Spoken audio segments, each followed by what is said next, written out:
From a mother filing off subpoenas to tech companies, to audio furthering conspiracy theories that may now be debunked, to video that may change what this whole case is about, there are a lot of updates and developments in the Nolan Wells death investigation we need to talk about. Welcome New to video, new audio, and a subpoena filed just hours before this story broke. The Nolan Wells case just shifted, and this time the evidence might actually tell us where he was standing when everything went wrong. If you've been following this story, you know the basics. 18-year-old Nolan Wells, a college student and football player from Ocean Springs, Mississippi, traveled with a group of friends to Horn Island for the 4th of July. This is the bottom line. What happened to Nolan? Was it a tragic accident or was it foul play?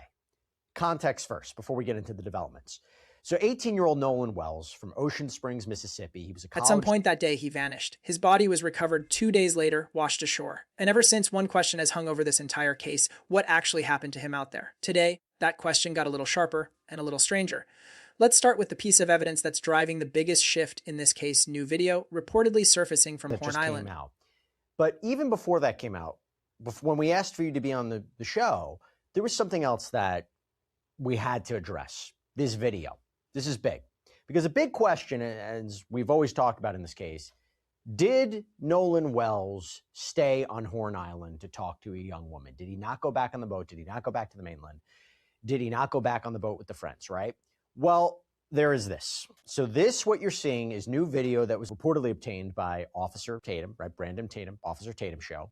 And he has been, by the way, challenging the narrative that race automatically played a role in what happened to Nolan. But in this video, you see who would appear to be Nolan's friends on the boat, and there is no sign of Nolan. Now, we believe that this is at a critical time. Reminder, this is when the boat was apparently having issues. It was taking on water. We're going to get into it a little bit more because there's audio that I think is really relevant here as well. And they needed a tow.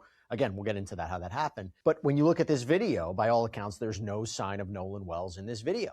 And as TMZ reports, this would be consistent with their reporting. Their sources saying that authorities believe Nolan stayed on Horn Island, citing 2 witnesses that apparently told investigators they saw Nolan on the island after the boat left. This is consistent with the Mississippi Department of Marine Resources Police report obtained by ABC News that claims Nolan's friends told authorities, quote, that when they left, he was in the company of an unknown female. That appears to show Nolan's friends boarding the boat to head back to the mainland without him. According to reporting, Nolan is not visible anywhere in that footage. And the timing matters. This is the same stretch of the afternoon when, according to accounts from the group, their boat began taking on water and had to call for a tow. If that video is accurate, it means Nolan Wells was not on that boat when it left Horn Island.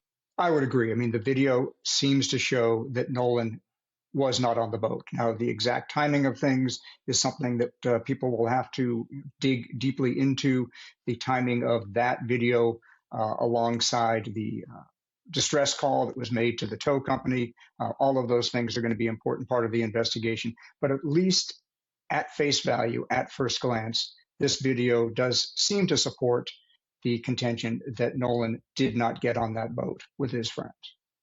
Does this mean it exonerates everyone on that boat? Does this mean if something happened to Nolan, it had to have happened on Horn Island?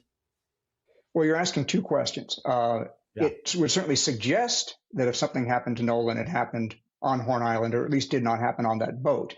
That doesn't necessarily mean that the people on the boat are exonerated. Whatever happened to Nolan could have happened with or without their involvement or knowledge somewhere other at some other time. But it certainly does seem to support their statements, again, at first glance, at face value. And that single detail reframes almost everything investigators and the public have been debating for weeks. It doesn't clear anyone. It doesn't prove foul play.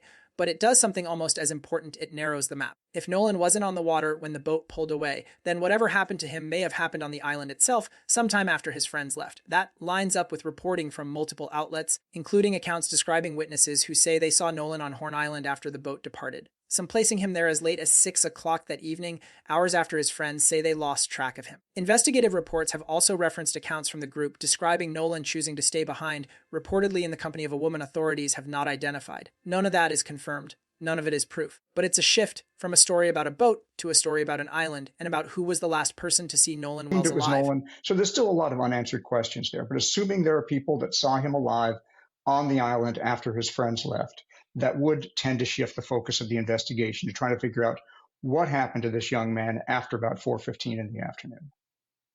And who saw him alive last? I mean, that's going to be possibly one of the most critical witnesses in this case. Yeah, that becomes really interesting, right? Like the idea of whatever happened to Nolan, no one saw anything.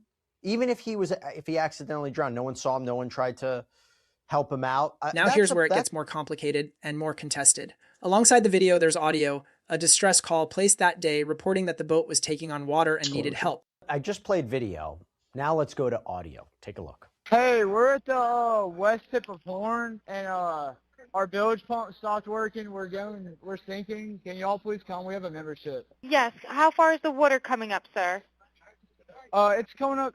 We're just sinking. I don't know. Like we're going down now. So yeah, we've talked about this before, right? This audio that was released by that call has circulated publicly for weeks, but a newly enhanced version of the recording, reportedly extended and cleaned up, has fueled a wave of online theories. Some listeners claim they can hear voices in the background asking whether someone is unconscious, telling someone to wake up, telling someone to check for a pulse.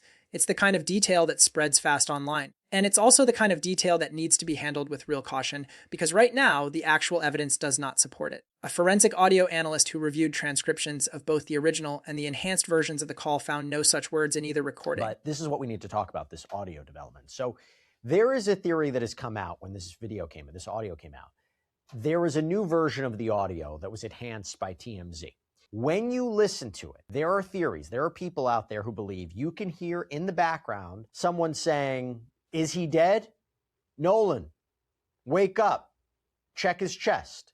I spoke with a forensic audio expert, Robert Freed, on my News Nation show, Jesse Weber Live. Compared both versions. So compared the version that was obtained from the WFAB website and one from TMZ. And he said the newly enhanced audio from TMZ was longer than the other one. He created transcriptions of both videos, and here's what he found. In those transcripts, from your analysis, does anyone say, "Is he dead? Check his chest. Nolan, wake up," anything like that? The audio, by every account, is heavily distorted. Commotion, muffled voices, maybe a curse word, maybe something like an exclamation of shock. But nothing close to the specific phrases being repeated across social media. That distinction matters. There's a difference between a viral theory and verified evidence, and right now, this one sits firmly in the first category. The original, unenhanced source recording, along with its underlying metadata, hasn't been independently reviewed by experts outside of what's been publicly released, and there are still open questions about redactions in the released version of the call. There's also a common sense argument worth putting on the table. If something had gone seriously wrong on that boat before or during the distress call, would the people on board really place a recorded call to a dispatcher while it was happening? Cases where a 911 call is staged to cover up a crime tend to involve calculated, premeditated actions, not a group of teenagers in a moment of genuine panic. And if this were some kind of coordinated cover-up involving multiple people, maintaining total silence for nearly a month without a single person breaking would be unusual. The more people involved in concealing something, the harder that becomes to sustain. That's fair. That's fair. I guess the question is, would it make sense to you that if someone's making a call for an emergency help, they would make it two things. One, if Nolan was having some sort of emergency or was in trouble, wouldn't that be relayed on the dispatch? Unless there are those out there who say, hey, the people on board were responsible. If that's the case, why would you make a call while this is going in the background? You see what I'm saying? Absolutely, I see what you're saying. So it is not unusual when people are staging a crime scene, covering up a crime, to make a 911 call as part of that crime scene staging. But that happens in cases that are usually premeditated murders, and it's a very cold-blooded, calculated sort of thing to do. We are talking about a half dozen or so, 19 or so aged men.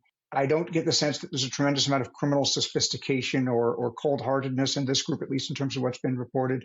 It would be very surprising to me that they would deliberately stage a distress call to cover up some crime. It would be even more surprising to me that they would choose to make a recorded phone call while something was going on in the background connected to some kind of foul play that was happening or had just occurred. And then the last thing I would say about that is, if this is some kind of conspiracy in which 7 or so people know that some foul play happened to Nolan Wells and one or more of them was involved in it, it seems very unlikely to me that those folks could maintain that conspiracy of silence for coming up on a month now. I mean, even among sophisticated, hardcore organized criminal groups, the more people you have involved in a conspiracy, the more likely it is that somebody's going to talk. And these do not seem to be that kind of organized, hardcore criminal group. I just would be very surprised that a conspiracy of silence to cover up some foul play done to Nolan would persist as long as it has. And certainly if it did, it couldn't for much longer. I have to highlight That doesn't another settle deal. anything. It's simply context, a reason to treat the loudest theories with some skepticism until there's real evidence behind them. Now, the Thank you, subpoenas. Jesse.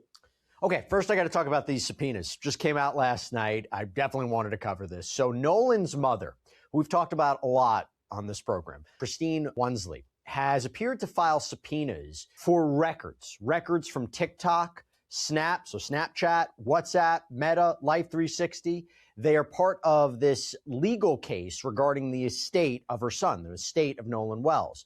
And these are very specific subpoenas, court order requiring a witness to produce documents or records or evidence. And it appears that they were filed by attorney Gary Bufkin, who is apparently working with Ben Crump, who we know the family has retained as counsel in this matter. Just hours before all of this broke, new filings emerged showing that Nolan's mother, Christine, has moved to compel records from TikTok, Snapchat, WhatsApp, Meta, and the location tracking app Life360. These are broad, standard subpoenas, the kind used to pull account data, message history, login activity, IP addresses, and location metadata. They were filed as part of the ongoing legal proceedings tied to Nolan's estate, with attorney Ben Crump's team involved in the effort. Why does this matter? Because there have already been questions raised about missing content in any way to the account. Now, why is this relevant?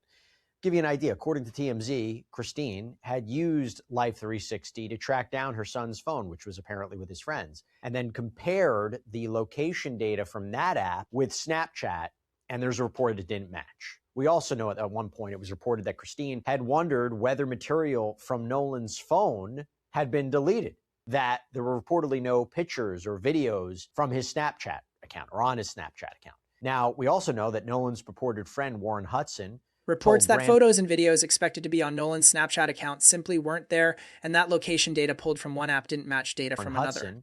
Told Brandon Tatum on the Officer Tatum show, this YouTube show, quote, "There was no reason for us to get on Nolan's phone. No one touched Nolan's phone. If none of us had touched Nolan's phone, then, there's no reason for anything to be deleted." Whether that turns out to be a technical inconsistency or something more significant, it would. I mean, they should be at this point seeking information from every possible source. That would include human sources, and I've heard reported that they've spoken to something like 60 plus people, but they should definitely be seeking every form of evidence from electronic media, whether it be... And what would they be doing for it? I mean, what would they use it for? What would they be trying to find out? How you're an investigator, you get all this information, what do you do with it? Well, there's a few things, right? I mean, they should be looking at the phones of anybody on the island that has, come forward in the investigation to say that they have had any interaction or even any sightings of Nolan Wells on July 4th. And combing through all of that electronic data, looking at communications, looking at images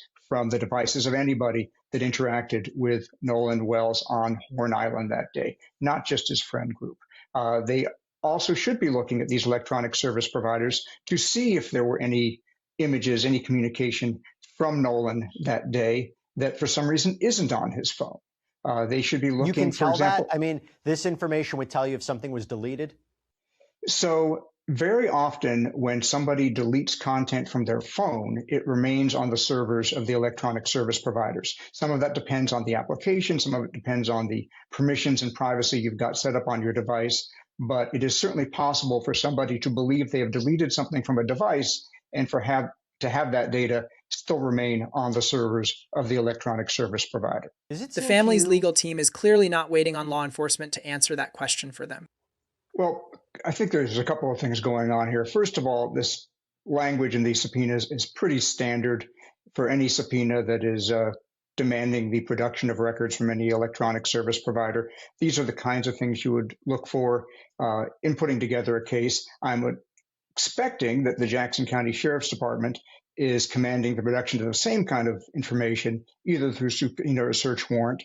But I think this speaks to the fact that Nolan Wells' family, as they've expressed, does not have confidence in the integrity or the impartiality of the law enforcement investigation, and so they are conducting their own investigation. And that, I think, gets to the larger issue of why so much of this country is talking about this case at this time. And I mentioned to you when we spoke before. And that's really the through line connecting everything today. A family that has said repeatedly that it does not have full confidence in how this investigation has been handled, and is building its own parallel case, filing after filing, because it doesn't want to be told the answer. It wants to see the evidence. There's also the matter of the independent autopsy, which returned an undetermined cause and manner of death, in part because portions of Nolan's neck had reportedly already been removed during the state's initial examination.